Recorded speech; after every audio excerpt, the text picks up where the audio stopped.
So thank you all for coming. So this is Tongwei, your coordinator today. I'm from BGI Research, and I'm chief scientist of Plant Omics Center.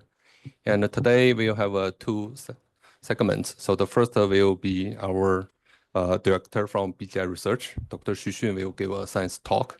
So it will be 40 minutes. Then we will have a panel discussion. So we have our five panelists here, and we will raise some questions, and we open floor afterwards. So now let's thank Dr. Xu Xun.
Okay, now we can have a few questions, please.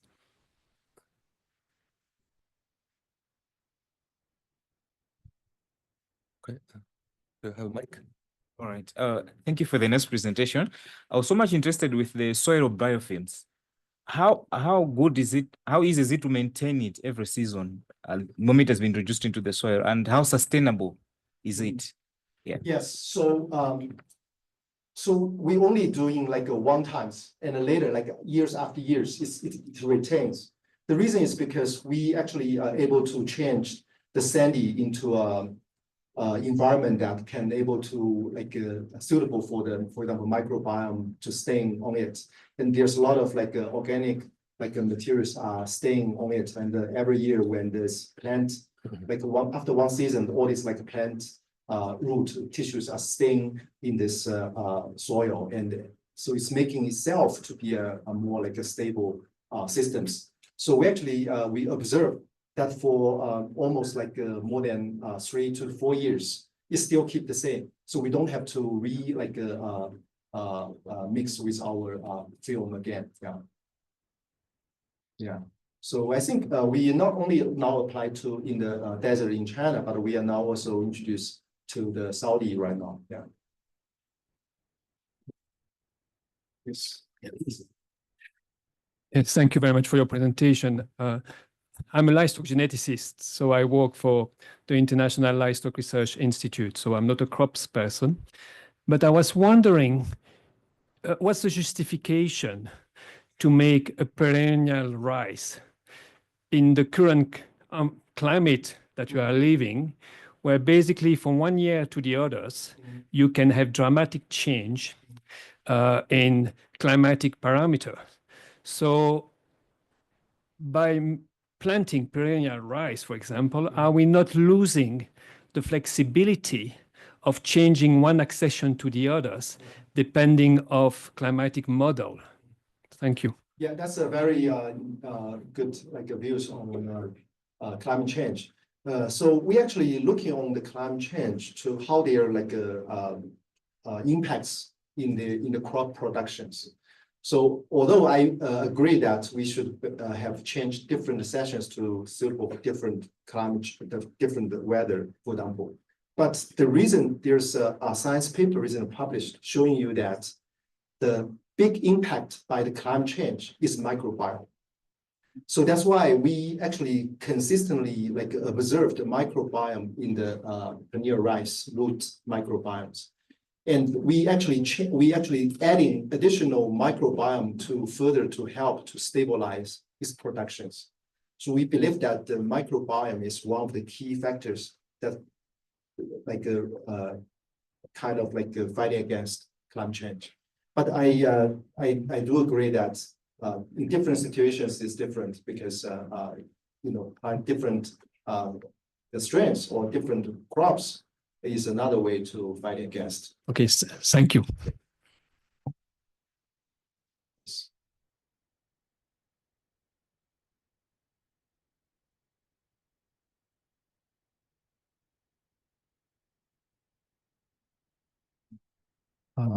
Hello, thank you for your cool presentation.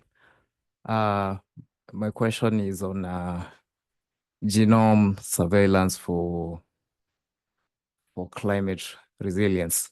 So given the prevailing or the accelerating nature of climate variability, how can BGI leverage the pangenomic and the whole genome resequencing to uncover the cryptic alerts associated with traits like thermotolerance, anaerobic germination, and salt exclusion? And how can these data be incorporated to come up with climate smart seed systems? Thank you. Yes, so one of the directions why we do like a lot of like germplasm resequencing, because different germplasms, or including the wide accessions, they actually adapted to different environments. So one of the, I think that's what is very valuable to doing that. Like one of the cases when I was doing my early career research in BGI is that we actually sequencing a lot of rice. And in those like different germplasm, we find that some rice actually are resistant to cold. So that's why that's projects we found the code1 genes. That code1 genes is helping us to like if we want to breeding the rice to adapt it to the cold weathers, we can using that gene as a marker. So definitely for example for the salt resistant, for example for drought resistant, there's a lot of like a more dramatic change. According to the current climate change, we need to find like genes related to that. By only resequencing the germplasm is not enough. So that's why we have several projects working on the extremely tolerance on this, for example, salt resistant for certain kind of plants, using our stereo-seq and a single cell to understand how they respond to that stress. So is that those pathways to respond to that stress can be used for other crops? So I think that's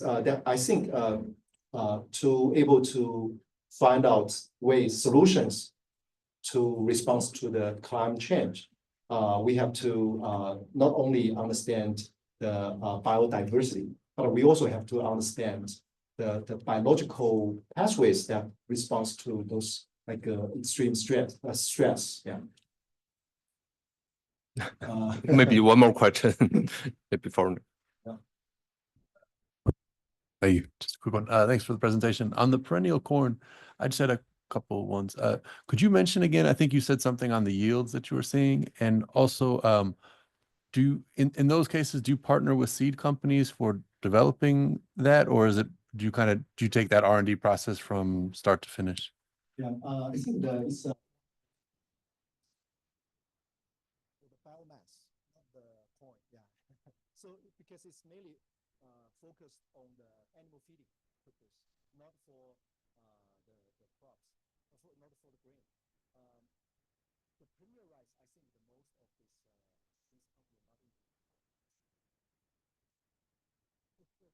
not in.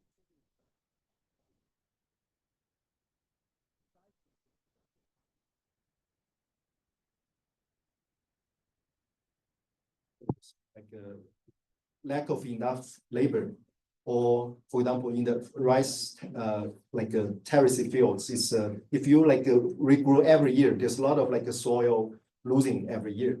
So those kind of technologies better suitable for that one. Yeah. Okay, thank you. So please give applause again. Okay, let's move on to the next segment. So if anyone have questions, we will have an open floor. Okay, so let me introduce today's panelist first.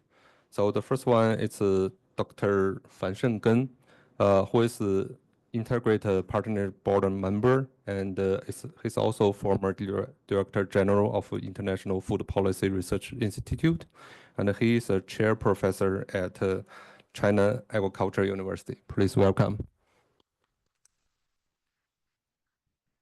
And the next one, and we have Dr. Babukar Mani, and who is the Director General of African Rice Center and also Regional Director of Western Central Africa. Please welcome. And then we have Dr. Zhao Ku, who is a Senior Research Fellow of International Food Policy Research Institute, and he's now Director of Digital and Data Science for Research. Please welcome. And we have Dr. Vanya Azawadu, and he's the head of biodiversity program and gene bank of International Potato Center, and he's also interim CGIAR gene bank director. Welcome. And you all know Dr. Xu Xun, and the director of BGI Research, and we also have Dr. Wang Jian, the co-founder and the chairman of the board of directors of BGI Group.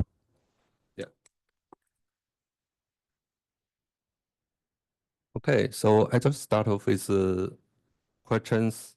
Start from Vanya, lady first.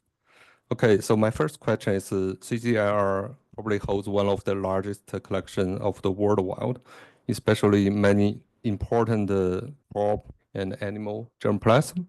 And I knew molecular markers have been used a lot, like SSM marker and also skin sequencing to characterize this germplasm. I just wondering how many germplasm being digitalized, and what's the present approach, and what's the future ways to characterize this germplasm? Yeah. Well, I hope, no, they cannot hear me. Can you hear me? Yes. Yeah, well, thank you so much for the opportunity of being here and for the amazing data that you have shared and how BGI has been already interacting with the CGIAR gene banks.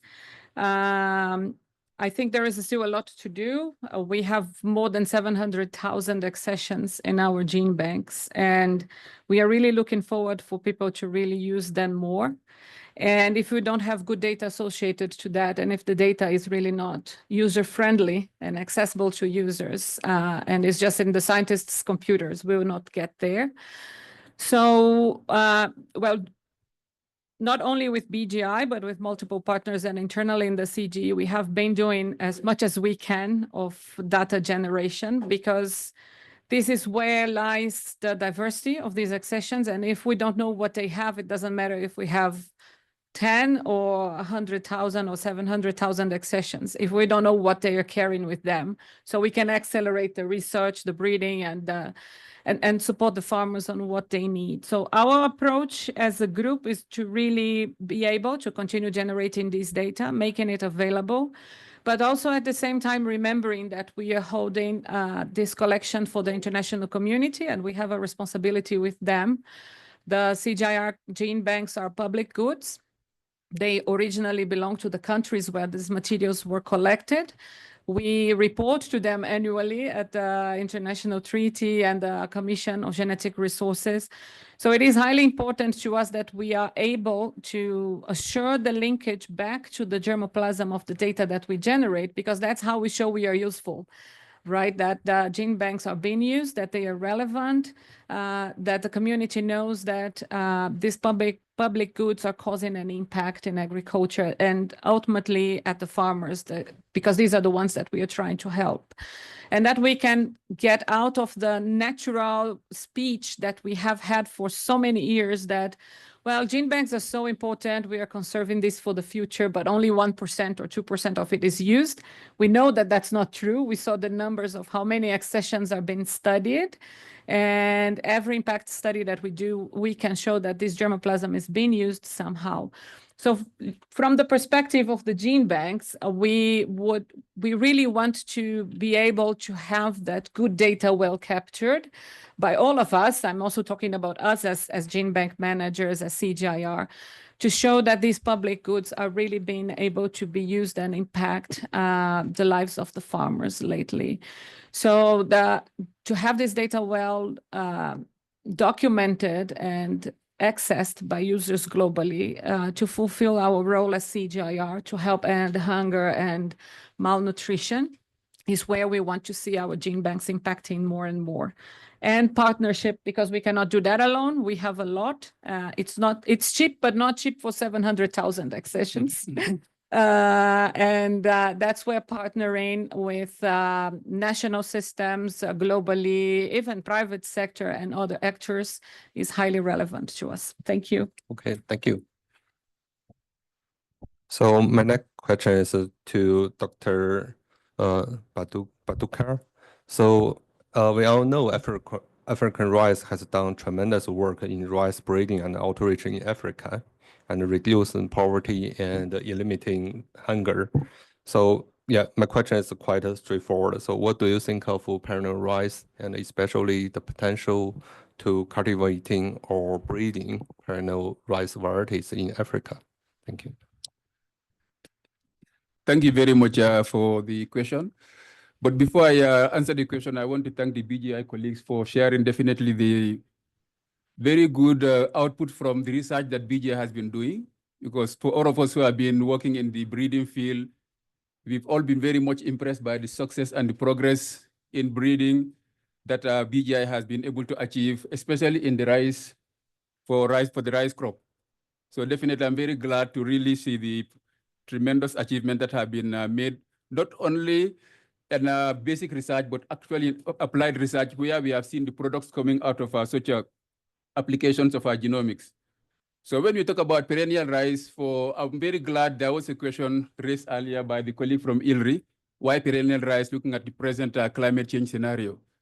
Perennial rice actually holds a lot of promise for Africa, because when we look at our rice production systems in Africa, basically agricultural production, the yields are very low. So the production systems are very inefficient, because farmers are really not able to get enough inputs on time to be able to allow them to get a sufficient yields in their fields. For rice, for example, the average yield is about 2.3 tons per hectare on average, when the world average is 4.6 tons per hectare. We are at 50% of the world average. So for a system like a perennial rice production, it allows farmers to really reduce their resource needs with regards to seed requirements, because farmers usually do not have access to quality seeds of improved varieties on time. So if at all farmers can be able to get a variety, an improved variety with good potential for climate adaptability and also for market response to consumers, they get the seed. And if it is a perennial variety, that means they don't need to go back to the private sector or whoever is selling them the seed after each season to buy again. So that really helps the farmers to reduce the cost of production very much. But at the same time, also, as we know, the input requirements are very much reduced, because since you have the rice after harvest, you don't need to do the land preparation again. Then you find even for your fertilizer requirement also is going to be much more reduced. So definitely it allows farmers to be able to what we call intensify the production of your crop within time and also within the space also. So that's the reason why perennial rice holds a lot of promise. But then right now, actually, we are partnering with several institutions in China to test these perennial technologies, rice technologies across African countries, to try to make sure that, because we don't want it to be only productive, it has to be also profitable.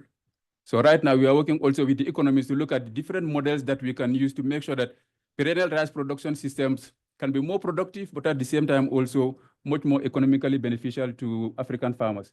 And definitely first results we have seen are very promising. And I'm glad to see that already we have a country here, Uganda, that has released the first perennial rice variety in Africa. So definitely there's a lot of promise.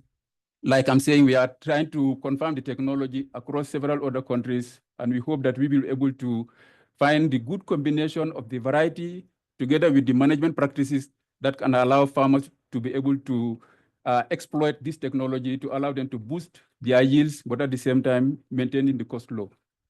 Thank you. Okay, thank you. Okay, now my next question is to Dr. Zhou.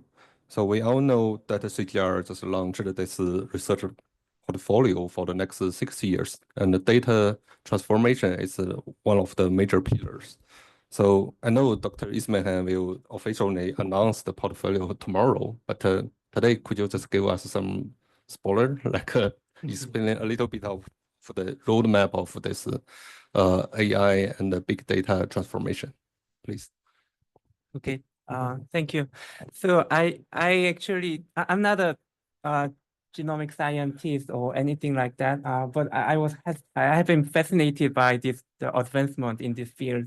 And last year also, I was fortunate enough to visit one of the BGI centers in China myself, and it was just amazing the types of lab equipment and all the robotics going on to generate a lot of data, and that was just really eye-opening. And as the digital transformation accelerator, a part of the portfolio, we want to really accelerate CGIAR science programs, research and innovation process by developing partnership with innovators like BGI, and also identifying key elements, really the innovations that have larger potential, and also how we can accelerate the innovation process, including AI and digital and data science.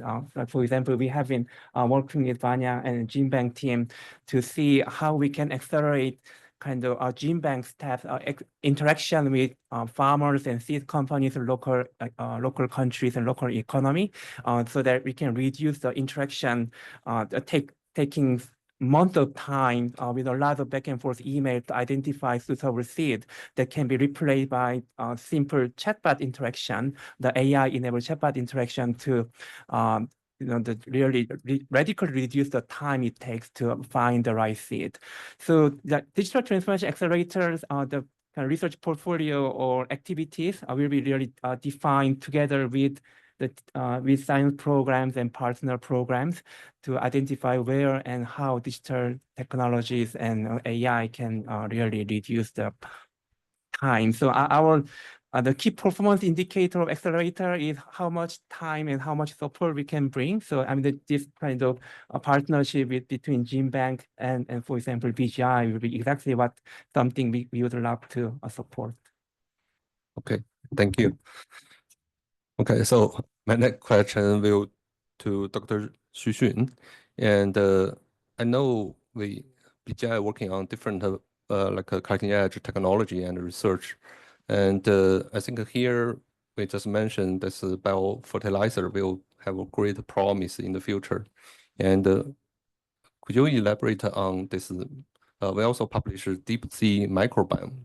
Do you want to just introduce a little bit what it's about and how this AI and the big data will just benefit all the research and application? So this is a little bit not about agriculture, but it's really about like the future things. Wang Jian and I was in the deepest part of the earth in the Mariana Trench in 2021. So it's about like 10,000 meters deep. So it's a system, but there's a lot of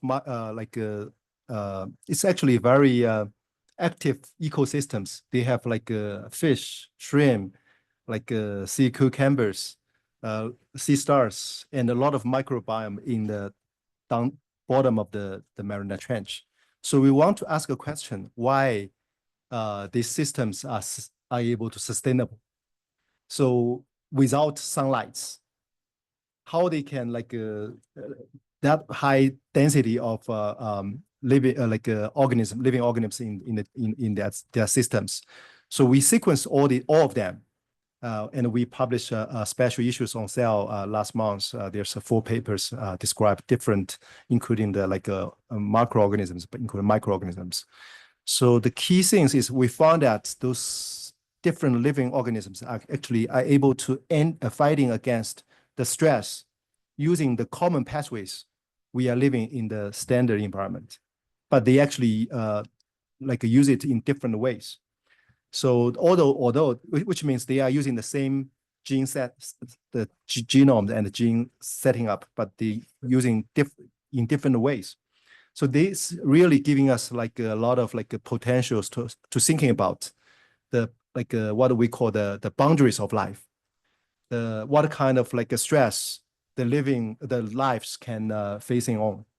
So it's actually interesting to read those papers, but although it's not have like immediately applications to the real world, but it's actually giving us a lot of new thoughts. It's good to know. So yeah, we're gonna be here for the whole week. If you have any questions, just let us know. So I saved the last question to Professor Fan. So Professor, as a world famous economist, you led many great research in food policy, and as a CGIAR is investing heavily on agriculture science and innovation. So in your experience, how this research just get like a small farmers involved, and how this technology advancement will benefit them? Okay. Well, thank you. Firstly, let me thank BGI for coming to CGIAR Science Week. I know this BGI Institute more than 15 years ago. So when I visited the BGI in Shenzhen, and the BGI did the whole sequencing of my genome, and that time is almost 1,000 pages information. Right? It detected 2 issues for me. And one is, so I might have a tendency of developing diabetes. So you have to watch my diet. The other one is my eyes. If I don't pay attention to my eyes, maybe I will become blind when I become old. So with that information, I really begin to look at my diets and my health behavior. So I'm very happy to report today that diabetes is still a bit far away from me. So that's why I really benefit from the BGI's gene sequencing. But I'm truly proud that how much progress BGI has made. But that time, the BGI is very much focused on health, right? But today, the crops, animals, if you look at the publication there, I think this is one of the probably most productive private research institutes in the world. Nature, Science, Cell, and so on. So lots of innovation from there. And also the working with CGIAR, I think with Erie, with African rice, with many, with equitable, I think the potential will be even greater.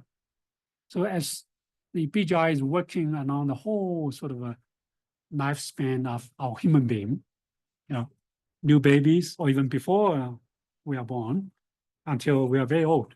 And the whole life cycle, our nutrition, our health, and our link to food is so critical. So I think that sort of a life cycle approach is very much the one we really learn from CGIAR side. Now, from the policy issue, so I worked on policy issues for so many years. I'm struggling with several policy issues.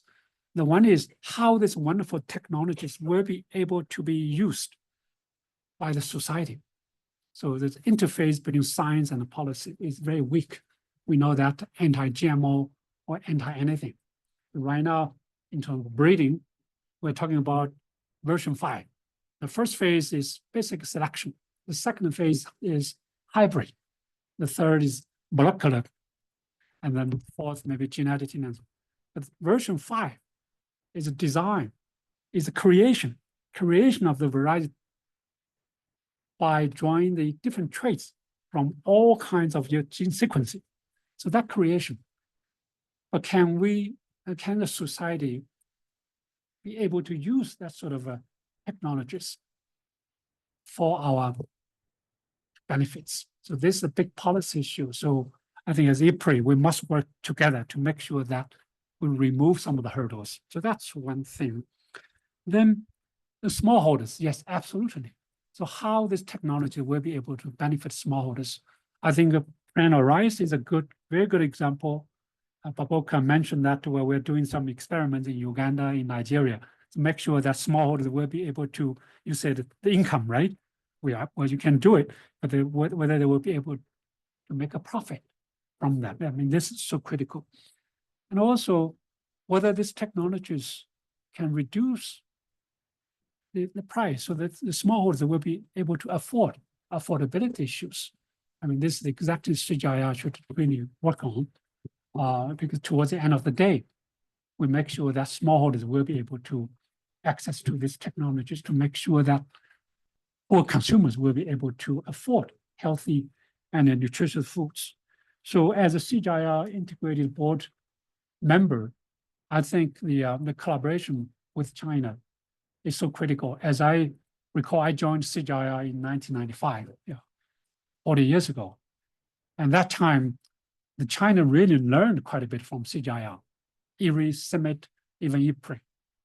But over time, the China moved very fast, particularly in terms of some of the biotechnologies and even AI.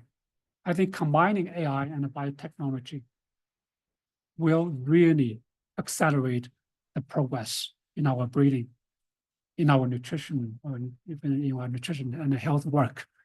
So how China and CGIAR can work together is so critical. From CGIAR side, I think we are willing to work with China, and also as a Chinese citizen, the China obviously is willing to work with CGIAR through, let's say, South-South cooperation, through let's say, global food system transformation and so on. Here, I just wanted to mention the event in China, World Agri-Food Innovations Forum. Many DG Director Generals have attended the 2 conferences already. So this year, October 12 to 15 in China, there will be a third conference.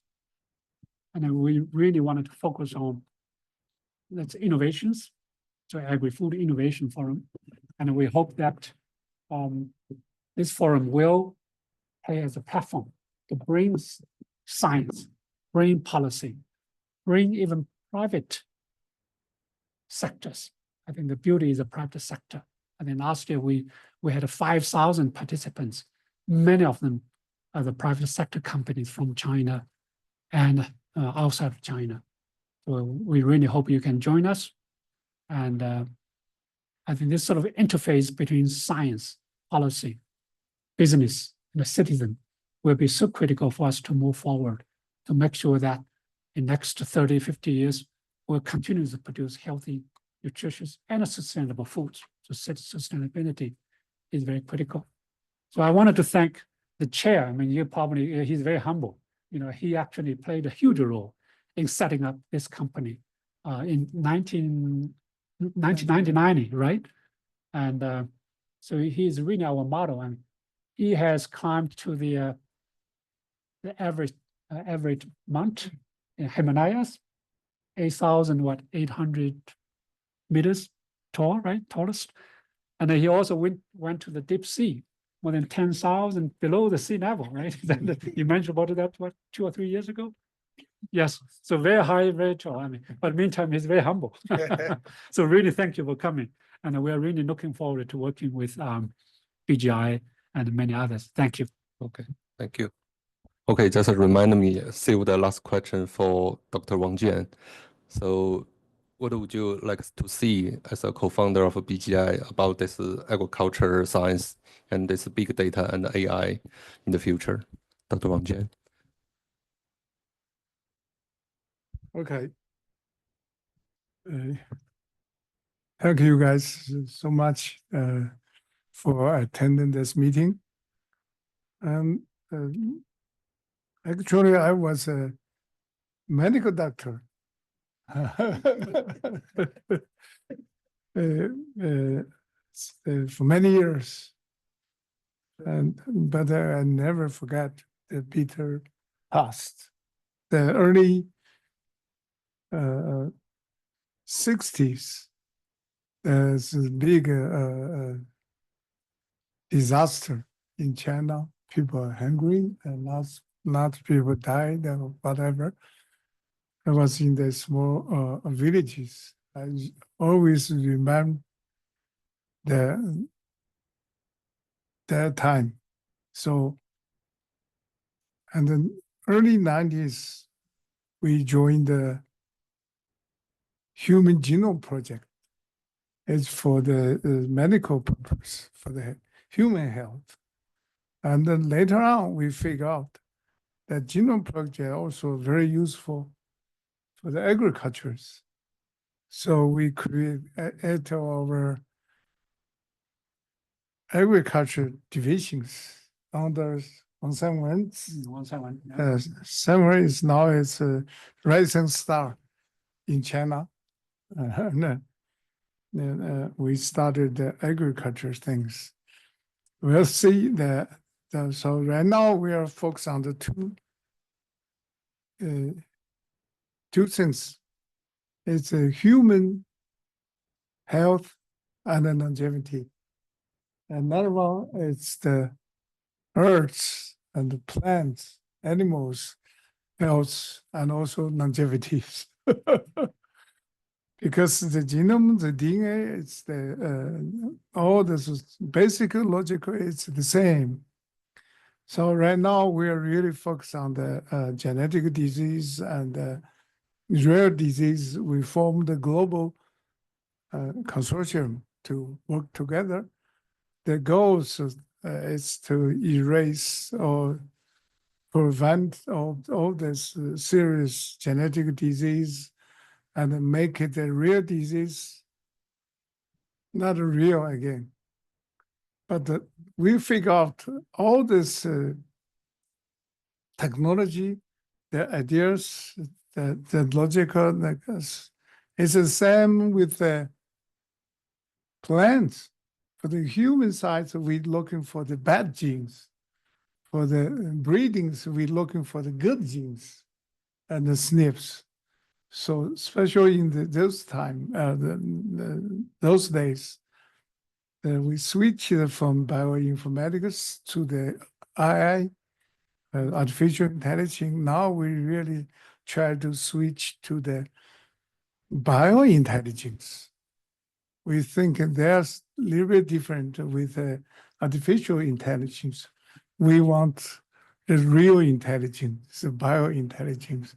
So for the human side, for the agriculture side, almost the same platform, some ideas for the analysis, for the biointelligence, almost the same. So that's why we jump to the CGIAR meeting, and we got a special welcome by Ismahan, and we have been know each other for many, many years. And I think I convinced her, say we just switch the human research to the agriculture, to the animal research, because the human side get much, much more money and support. For the agriculture, now we bring the cutting edge technology.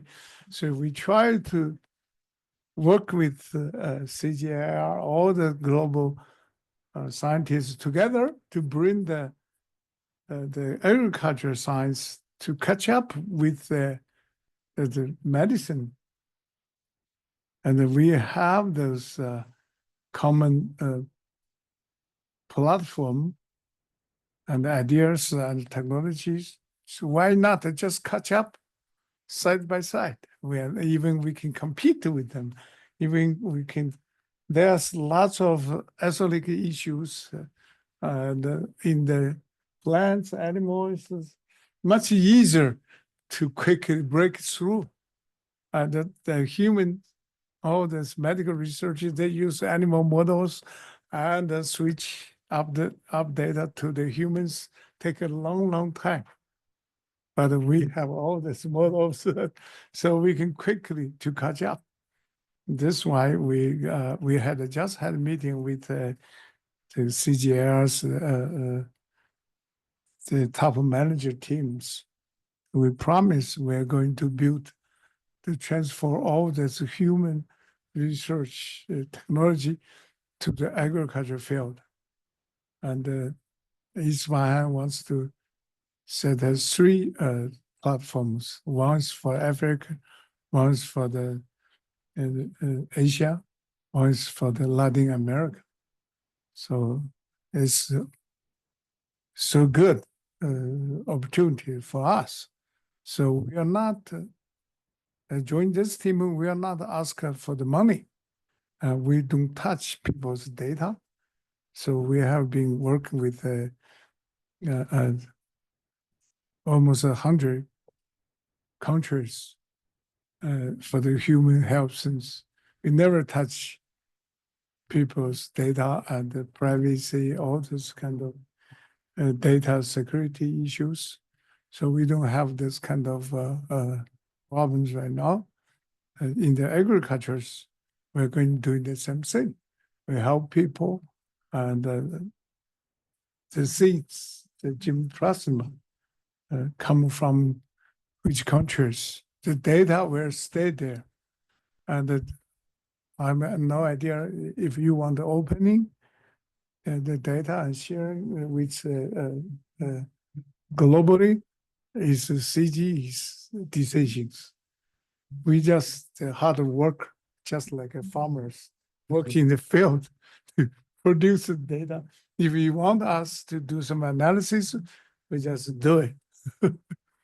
We don't need, we are not the agriculture companies. So BGI is very strange organizations. We have two faces. One is the sort of capitalism, while another one's communism. Then we have the non-profit part. We have the education system.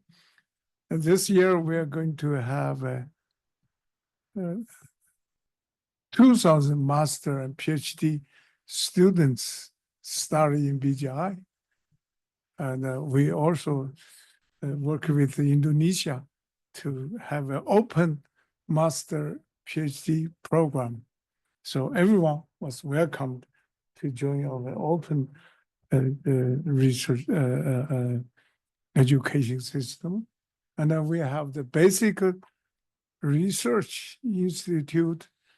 Every year we publish more than 100 Nature, Science, and Cell publications, but most of it is in this subsidiary. It's not in the major one. But this year we are lucky. For last 3 months, we got 11 the major publications, and I got 3 or 4 cover page stories. That means we are in the basic research field is really contributes a lot. And also we are running the national gene bank for Chinese government. And we have our own scientific journal. And also we are building the non-profit hospitals. And we have a non-profit farm in China. We have lots of farm. And we have 2 listed IPO companies. It's medical service and manufacturers for the sequencers, automation system, and mass spectrums, all this kind of things. And also we have a small agriculture group which focus on the desert, and we change the perennial rice to the longevity rice. We are not only make the rice longevity, we try to convince people when you eat the longevity rice, you get the longevity. It's sort of for fun, okay? Our income, 99% are from the medical field. So we are a little bit different. For me, the rest of my life will really focus on the anti-aging, anti-people's aging, anti-crops aging. So it's a very, very interesting field, and that is my personal biggest needs. So I hope all this medical field as development will bring some good things to the agriculture. Thank you.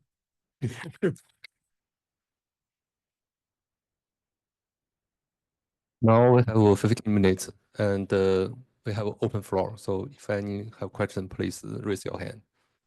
Okay.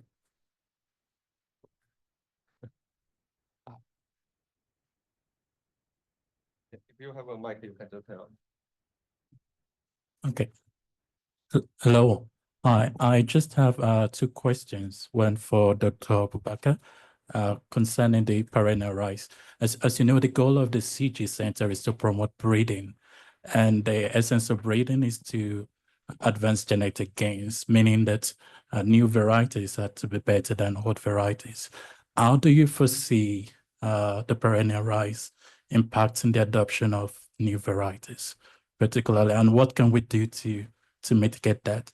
And I also have a question on the IP issues with the perennial rice, particularly if we were to introduce it to Africa, would they have access to the germplasm and the genetics tools to actually breed new varieties without perenniality in it? And I think that's really important as well. I think, Good morning, everyone. Yeah, that's for the doctor. You're asking which panelist? Oh, sorry, Dr. Boubacar.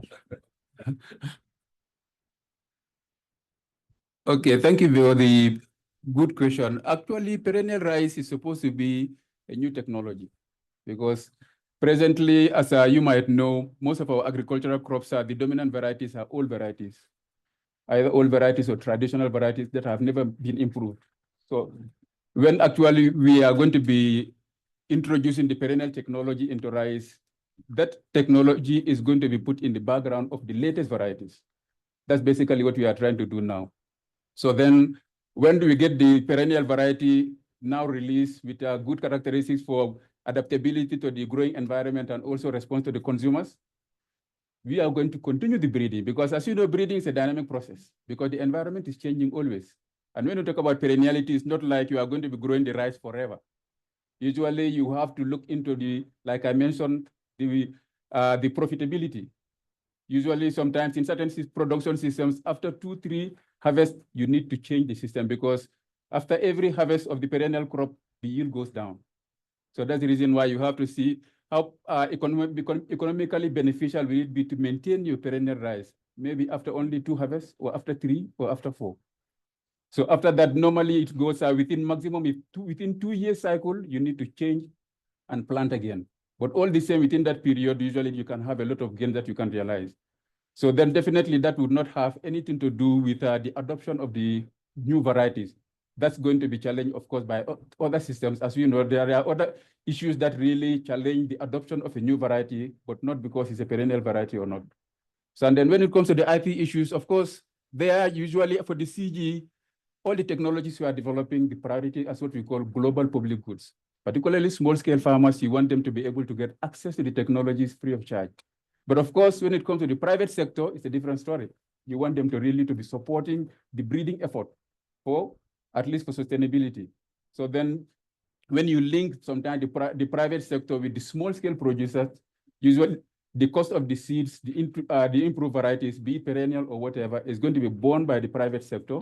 But then the small-scale farmers will be able to get access sometimes through the private sector also. So usually the IP issues, the way the CG is handling it now, we do a 2-track approach. The small scale, they have access to the technology almost free of charge.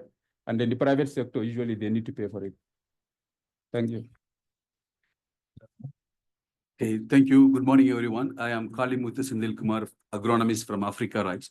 My questions also on perennial rice goes to PGI. I would like to hear the experience of perennial rice adoption in China. Perennial rice in China, how many seasons they keep on keeping the same culture? How the yield levels are in China? Is it going?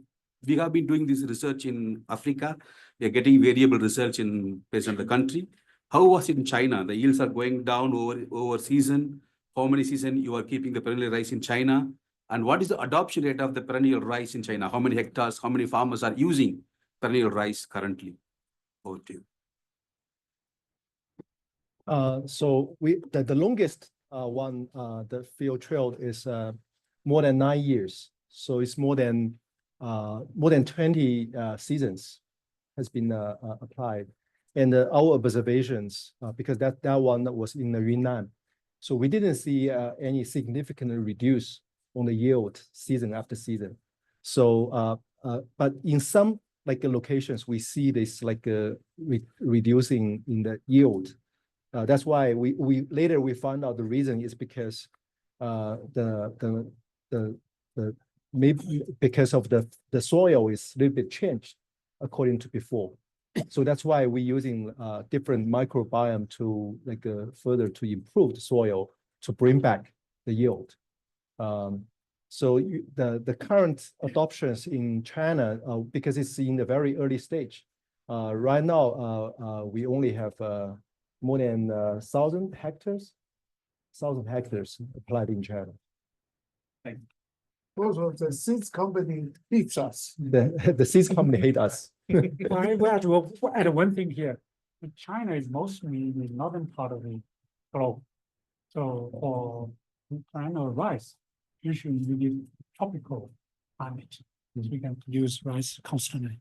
Yeah. China, most of the China is not part of the tropical area. Only Hainan, maybe Guangxi, Yunnan. Yeah, Guangzhou, yeah.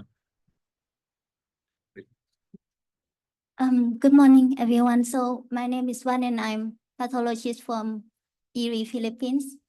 And as a junior scientist, I have two practical questions regarding to the discussion point today, how BGI can better support CGIAR goal.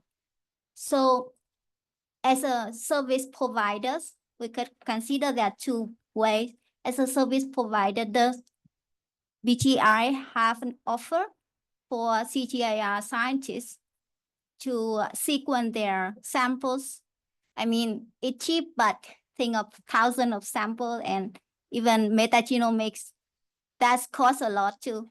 So the CGIAR and BGI have like a good system, a deal where you offer us a better price.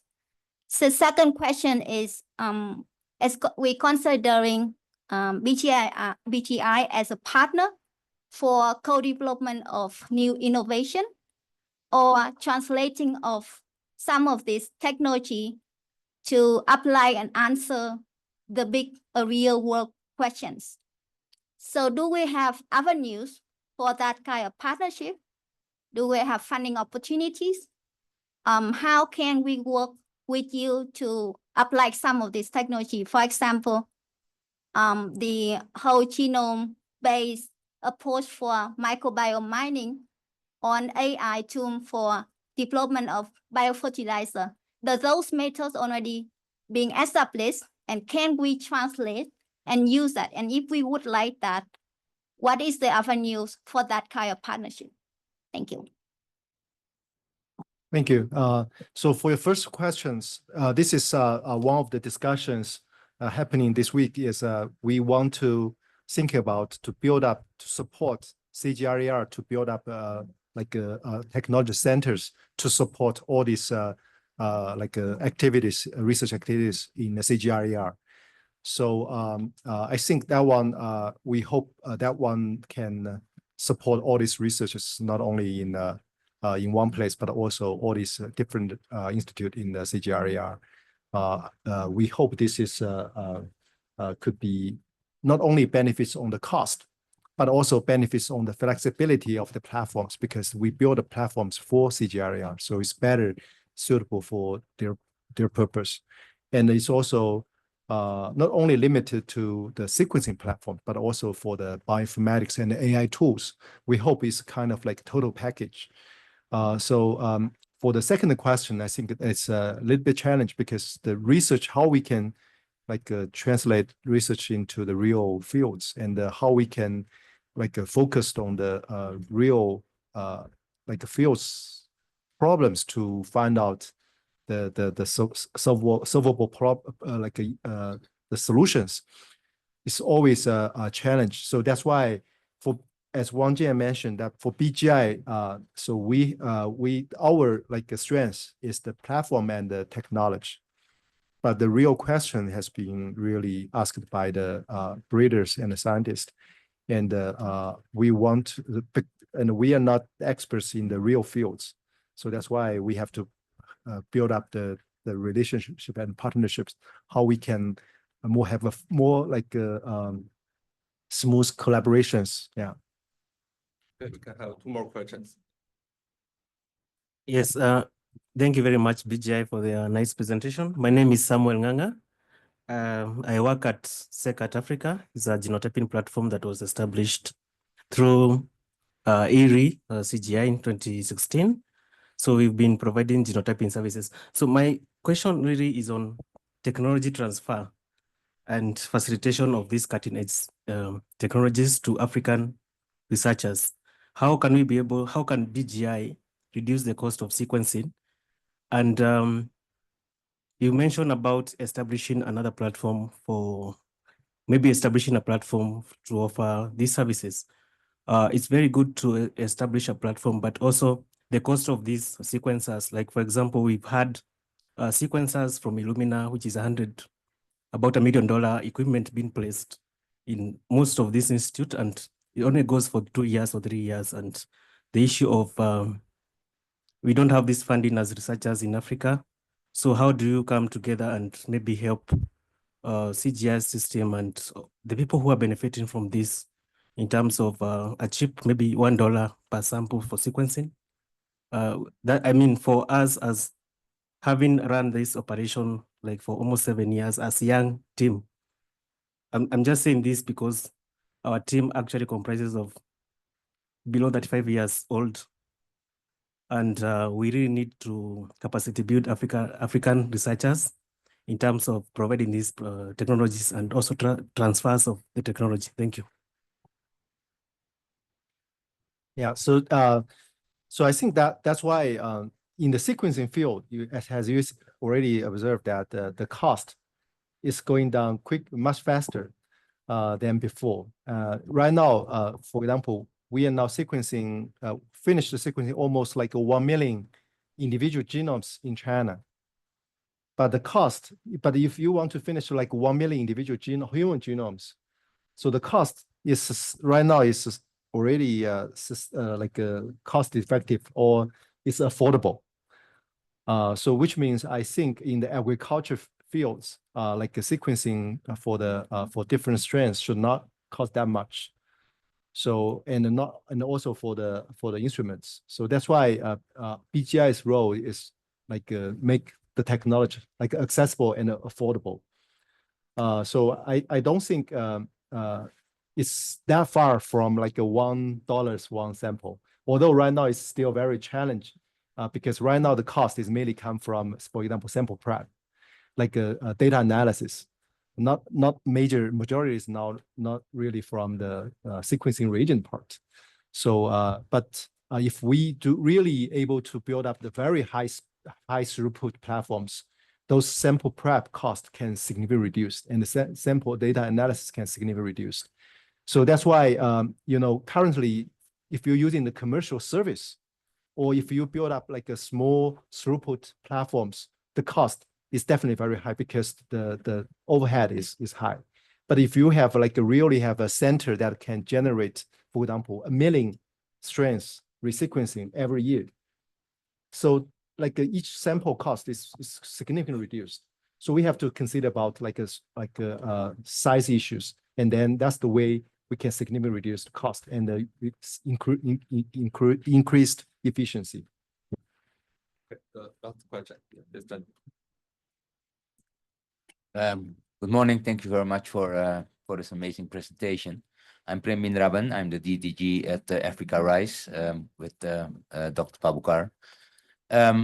Sequencing is one. Maybe I missed the point. Are you already working on GMOs or other ways of breeding new lines and varieties, etc.? Or is that not your intention?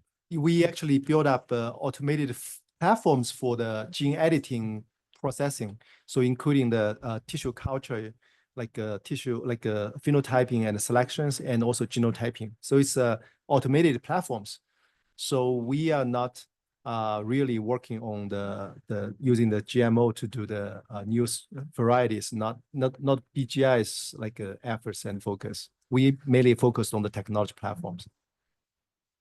You also haven't produced any variety or anything by now with specific features?